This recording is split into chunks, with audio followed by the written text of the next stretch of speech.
দেখো বন্ধুরা, মধ্যবিত্ত পরিবারের মাসের বাজার। এখানে রয়েছে গোটা মুগ, এখানে রয়েছে বাদাম, এটা চা, এটা হচ্ছে বেসন, এখানে সাদা তেল, এটা ছোলা, মুগ, সুজি, আর এটা ফিটকিরি, আর এই যে লম্বা দিয়ে সোনাই হচ্ছে সাবনগুলোকে সাজিয়ে দিয়েছে। সে জিনিসপত্র একটু কম আসলো, তার কারণ কিছুদিন আগেই অনেক কিছু জিনিসপত্র নিয়ে চলে এসেছিলাম, যেমন ধরো সর্ষের তেল, চিনি, বিস্কুট। এই মা, বিস্কুট বলেছিলাম, বিস্কুট আনোনি তো, লেখা ছিল না তো। অনেক কিছু জিনিস নিয়ে চলে এসেছিলাম, তো আজকে খালি কয়েকটা জিনিস বাকি ছিল, সেইগুলোই নিয়ে এসছে। তারপরে আবার 10-15 দিন পরে আবার নিয়ে আসবে, মানে একবারে নিয়ে এসে রেখে দিই, কিন্তু এই মাসটা একটু গন্ডগোল হয়ে যাচ্ছে, কেন কি কিছু জিনিস রয়েছে, আবার কিছু জিনিস আনতে হচ্ছে, এই জন্য মানে খাপছাড়া খাপছাড়া হয়ে যাচ্ছে। নাহলে আমি একবারে সব নিয়ে চলে আসি, নিয়ে এসে একদম পুরো মাসের জিনিসপত্র রেখে দিই, তারপরে ওই মাসে 7 দিন বা 8 দিন বাকি থাকে, তখন একটু কিছু ঘাটে বাড়ে, তখন আবার দোকান থেকে নিয়ে আসা হয়। তো চলো, এখন আমরা শুয়ে গেছি, তাই তো? আমাদের এখন দুপুরের খাওয়া কমপ্লিট। আর এই নতুন বালিশের কভারগুলো পরালাম, কেন কি এই বিছানার চাদরের ম্যাচিংয়ে যে কভারগুলো ছিল ওইগুলো আজকে ধুয়ে দিয়েছিলাম, তো হালকা হালকা ভিজে আছে এখনো। তো একটু রোদ না লাগালে ইউজ করা যাবে না, কেমন গন্ধ ছাড়বে। তো সেই জন্য এই দুটো কভার বের করলাম, করে লাগিয়ে দিলাম। বেশ সুন্দর লাগছে। কেমন লাগছে বালিশের কভারগুলো অবশ্যই তোমরা কিন্তু কমেন্ট করে জানিও। ফুলটা কেন কি আমার তো খুব ভালো লাগছে। হ্যাঁ, আর এই যে সোনাইয়ের এইটা ছোট্ট ব্যাগ, এই ব্যাগটা ওর মিমি দিয়েছিল ওকে কিনে, তো এটা নিয়ে এখনো স্কুল যায় না, স্কুল ব্যাগ ওর আলাদা আছে। তো ছোটবেলায় শখ করে এটা মিমি কিনে দিয়েছিল। তো আচ্ছা, তো এই বালিশের কভারগুলো বার করতে গিয়ে এটাও বেরিয়ে এসছে। তখন এবার মা আমাকে একটু দাও, আমি খেলবো। তা বললাম ঠিক আছে চলো খেলো তাহলে।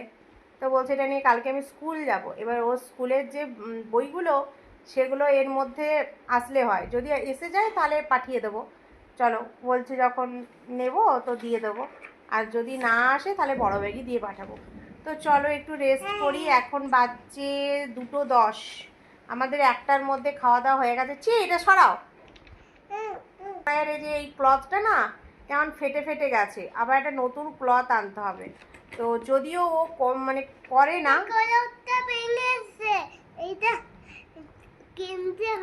আচ্ছা দাঁড়াও বলে দিই আমি। তো যদিও ও করে না বেডের মধ্যে, আগে তো ছোটোবেলায় প্যাম্পার্স পরাতাম, কিন্তু 1.5 বছর বয়সে, 1.5 বছর কি 2 বছর পর থেকে আমি আমার ছেলেকে আর প্যাম্পার্স পরাই না। তো এরকমই ক্লথ পেতে, তার উপরে মোটা কাঁথা পেতে তারপর শোয়াই।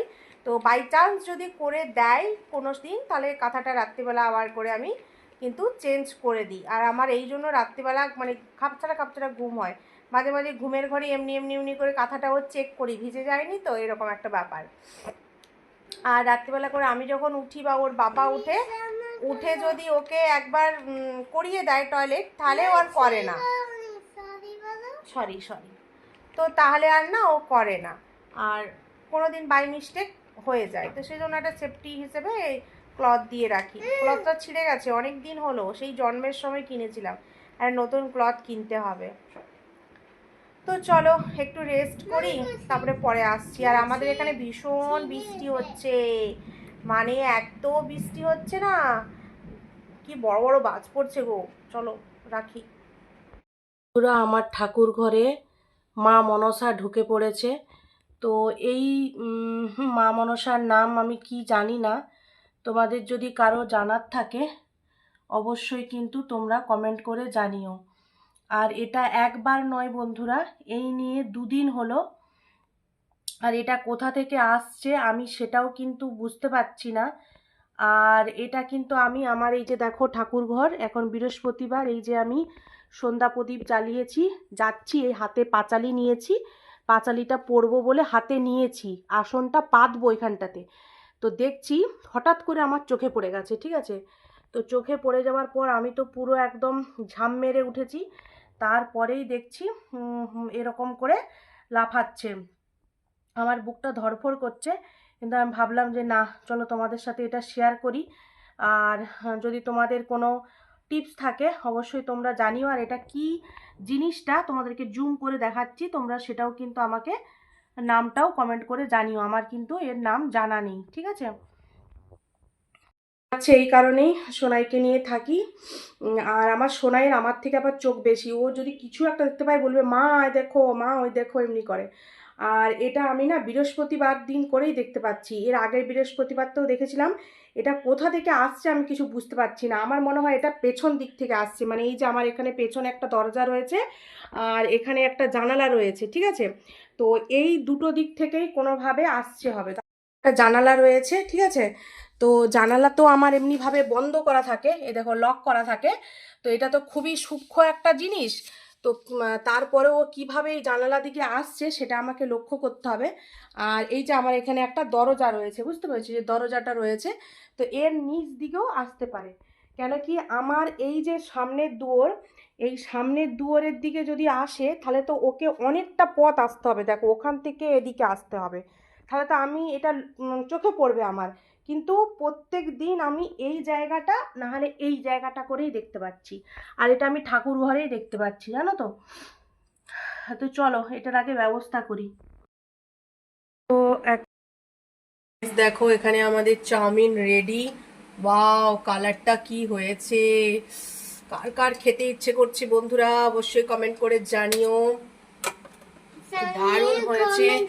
আর কুকিং বাই পতি দেব, বর আমার রান্না বান্না খুব ভালোই করে, আমার থেকে তো ভালো করে, যেহেতু তিনি একজন কুক, তো সেই জন্য রান্না বান্না খুবই ভালো করেন, আমি অত করতে পারি না। তো খুব মনটা না চাউমিন চাউমিন করছিল, আমার এমনিতে সর্দি টর্দি হয়েছে, তো সেই কারণে একটু চাউমিন খেতে ইচ্ছে করছিল, তো বললাম একটু বানাবে। এই যে গলায় গামছা দিয়ে আমার বর, আর এত গেঞ্জি থাকতে থাকতে তুমি এই ছিঁড়া গেঞ্জিটা কেন পরো? হ্যাঁ, এই গেঞ্জিটা আমি যতবার ফেলে দিই মানে পুরনো জামা কাপড়ের মধ্যে ঢুকিয়ে দিই বস্তার মধ্যে, ততবার এই জামাটা বের করে এনে ধুয়ে কেচে পরে। বলে কি না এই জামাটা পরতে ভীষণ আরাম লাগে, ভীষণ, একদম পাতলা আঁশের মতো, খুব আরাম লাগে, সেই জন্য এই জামাটাও ছাড়তে পারে না। কারণে সোনাইকে ক্যামেরাটা অন করে নিলাম। হাই বলে দাও বাবু, জিজ্ঞেস করো কেমন আছো তোমরা সবাই? সবাই কেমন আছো? সবাই ভালো আছে, তুমি ভালো আছো? তো সেই দিদি ভাইয়ের কমেন্টটার জন্যই আমি সোনাইকে ভিডিওতে নিলাম। আর আমার শরীরের অবস্থা খুবই খারাপ, মানে আমার না আজকাল কি হচ্ছে, একটু ঠান্ডা লাগলেই না ছাতিতে কফ বসে যাচ্ছে, আর এই কফের কারণে আমি ঠিকঠাক করে শ্বাস নিতে পারছি না, খুব কষ্ট হচ্ছে। আজকে তো পুরো মাথা ঘোরাচ্ছিল, পাগুলো কেন কীরকম একটা লাগছিল, অফিস রেডি হয়েও অফিস যেতে পারিনি, সারাটা দিন আমি শুয়েই ছিলাম বলতে গেলে, রান্নাবান্না সব আমার বর করেছে। এই বিকেলবেলার দিকটা একটু ভালো লাগছে, তো তাই বরকে বললাম জানো তো কিছু খেতে ইচ্ছে করছে, তো ও বললো যে বাইরে থেকে তাহলে চাউমিন আনবো, তা আমি বললাম ঘরেই তো আছে, তুমি কি একটু বানাবে? না কিছু হয়নি, ও কিছু হয়নি, ওষুধ লাগিয়ে দেবো। হ্যাঁ আচ্ছা ঠিক আছে, ওষুধ লাগিয়ে দেবো। আচ্ছা ওষুধ লাগিয়ে দেবো। তা আমি বললাম তুমি তোমার হাতে করে একটু চাউমিন বানিয়ে খাওয়াবে, খুব খেতে ইচ্ছে করছে, খুব খিদে পাচ্ছে, আর একটু ঝাল ঝাল কিছু খেতে ইচ্ছে করছে। তোমার খিদে পাচ্ছে? তো আমাদের মা আর ছেলের খাতিরেই বর চাউমিন বানাচ্ছে, এগ চাউমিন হয়ে গেছে বানানো, তো চলো খাবো, খেয়ে আমার একটা কাজ আছে, সেই কাজে আমাকে যেতে হবে। আচ্ছা ঠিক আছে। কাজ বলতে বন্ধুরা, শাড়ি কতকগুলো দিয়ে এসছিলাম টেলারে, কালকে আর আনতে যেতে পারিনি, সারাদিন তো অসুস্থ ছিলাম, সেগুলো পিকো করে রেখে দিয়েছে, যেয়ে নিয়ে আসবো। আর ফলস তো আমি নিজেই পরিয়ে নিই, ব্লাউজগুলোও কাটাতে দেবো, কেন কি এই সময় ফাঁকা ফাঁকাতে কাটিয়ে নেওয়া ভালো, জানো তো, যেহেতু শাড়ি কেনা হয়ে গেছে, ফাঁকা ফাঁকাতে কাটিয়ে নিলে কি হবে, পুজোর সময় তোমাকে বেশি দামও দিতে হবে না, আর ওরকম হড়বড়িও হবে না। তো আমি এই জন্য কী করি, শাড়ি যদি আমার কেনা হয়ে যায় আমি ব্লাউজগুলো বানিয়ে নিই, পুজোর আগে আমি বানিয়ে নেবো। কেন কি পুজোর সময় না হলেও 50 টাকা তো দাম বাড়বেই, তো এখন করলে 50 টাকা তো কম লাগবে, তাই না বলো? আর একটু প্রেশারটাও মাপাবো, দেখাবো ডক্টর, তো সেই কারণে এতগুলো কাজ নিয়ে বেরোবো চাউমিনটা খেয়ে। আর আমার দেওয়ালগুলোর অবস্থা দেখো, জলের জন্য কীরকম নোংরা হয়ে গেছে, কেমন কালো কালো ছাপ ছাপ পড়ে গেছে। তো এই বছর, হ্যাঁ ঘড়ি এই যে এর মধ্যে রয়েছে বাবা, দেখো গামলার মধ্যে রয়েছে, দেখো আমি রেখেছি গামলার মধ্যে। তো আমার দেওয়ালটা পুরোটাই নষ্ট হয়ে গেছে বন্ধুরা, এটাও ঠিক করতে হবে। তো জানি না কবে কি একা হাতে করতে পারবো, বর্ষাকালটা শেষ হয়ে গেলে তারপরে পেন্টিংয়ের কাজটা শুরু করব। এবছর করতেই হবে, নাহলে কিছু উপায় নেই। দেখো আমাদের চাউমিনের ফাইনাল লুক, এই কালারটা এসছে খড়গপুর মশলা থেকে, ঠিক আছে? এটা কিন্তু কোনো ঝাল বা কিছু না। এই ডিমগুলোই আমার ছেলে খাবে, এই যে ডিমগুলো দেখতে পাচ্ছ, এই ডিমের অংশগুলোই আমার ছেলে খাবে, তাছাড়া ও কিচ্ছু খাবে না। তো চলো আগে 3টে জায়গায় নিয়ে নিই, নিয়ে খাওয়া দাওয়াটা কমপ্লিট করে ফেলি।